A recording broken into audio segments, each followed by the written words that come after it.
श्री कृष्ण कहते हैं कि जीवन में कई बार हम हर संभावित समस्या के बारे में सोचने में अपने मस्तिष्क का प्रयोग करते हैं। दरअसल हमारा मस्तिष्क समस्याओं के बारे में सोचने के लिए नहीं बना है, उन्हें तो समाधान सोचने के लिए बनाया गया है।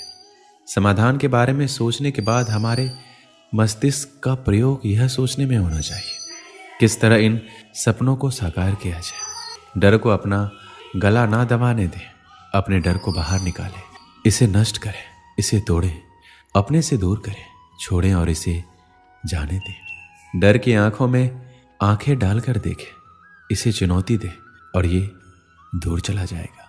डर और चिंता का इलाज कर्म है। डर कर्म को सहन नहीं कर सकता। अपने सपनों का पीछा करें, चिंता ना करें, खुश रहें। डर बाधाएं देखता है, आस्था अवसर देखती है। डर समस्या देखता है, आस्था संभावनाएं देखती है। डर रुकावट का पत्थर देखता है, आस्था सीढ़ी देखती है। अगर आप खुद को कमजोर मानते हैं तो आप खुद का नहीं भगवान का अपमान करते हैं। एक हद तक भविष्य की चिंता करना भी जरूरी है। चिंता हमें मेहनत करने के लिए प्रेरित करती है। ये मानवीय प्रवृत्ति है कि मानव कुछ भी नहीं करना ज्यादा पसंद करते हैं और भविष्य की चिंता ही इस आराम की अवस्था से मनुष्य को बाहर लाती है। परिणाम की चिंता ना हो तो विद्यार्थी उतनी लगन से पढ़ाई ही नहीं करेंगे। मोटापे की चिंता ना हो तो लोग खाने पे रोक नहीं लगाएंगे। और भी बहुत से उदाहरण हैं, लेकिन इन दोनों में यह समझ आ जाता है कि भविष्य की थोड़ी चिंता जरूरी है। अगर आप जरूरत से ज़्यादा परेशानी मोल ले रहे हैं तो बेशक भविष्य की यह अतिरिक्त चिंता आपके लिए चिंता का विषय है। इससे बचने का सबसे आसान तरीका है आज का काम पूरी ईमानदारी से करें। विषय, मुद्दा या बात कुछ भी हो, बस ये देखिए आज आपके पास जो कुछ भी काम था करने को, उसके साथ आपने न्याय किया या नहीं। किसी भी चीज़ के बारे में अनावश्यक चिंता करते रहना उस परेशानी को बढ़ाएगा, उसका हल कभी नहीं देगा। आज का पर्याप्त परिश्रम ही भविष्य की अनावश्यक चिंता से दूर रखेगा। अपने दिमाग को शांत रखिए और जब भी आप किसी के बारे में अधिक सोच रहे हो तो समझ जाना आप अपनी मुश्किलें बढ़ाने जा रहे हो।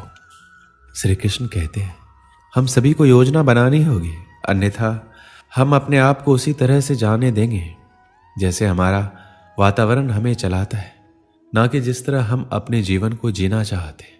योजना हमें कल के लिए तत्पर रहने का एक कारण देती है। यह हमें लक्ष्य के लिए काम करने का एक कारण और दिशा देता है। योजना के बिना हम अपने रिश्तों, अपने पैसे, हमारे वित्त, कौशल आदि को भाग्य की दया पर छोड़ देंगे। यह एक प्रकार का जुआ होगा। इससे हमें निराशा और पछतावा हो सकता है। हालांकि भविष्य के बारे में बहुत अधिक चिंता करना आपको व्याकुल कर सकता है। चिंता एक ऐसी बीमारी है जो आपकी मन की सभी खुशियों को खा जाती है। कुछ लोग ऐसे होते हैं जो बहुत ही ज्यादा चिंता करते हैं, इसी वजह से वह कभी खुश नहीं रह पाते। उन्हें किसी भी बात से खुशी नहीं मिलती।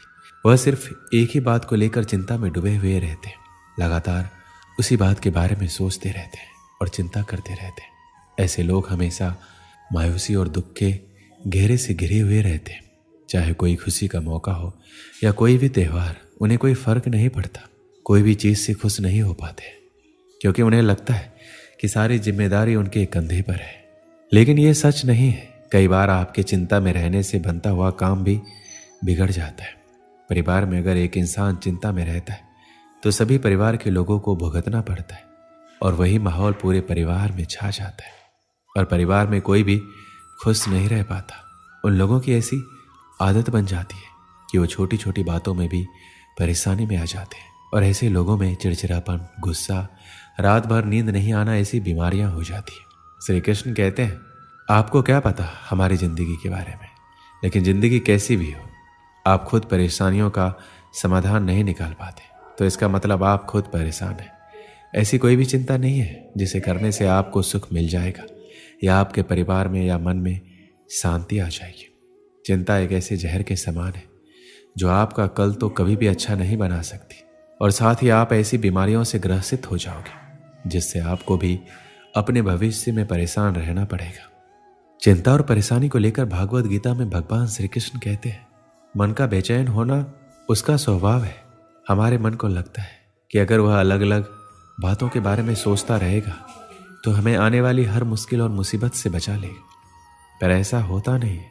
हम अपने जीवन का काफ़ी अधिक समय सोच विचार करके परेशान होने में निकाल देते हैं।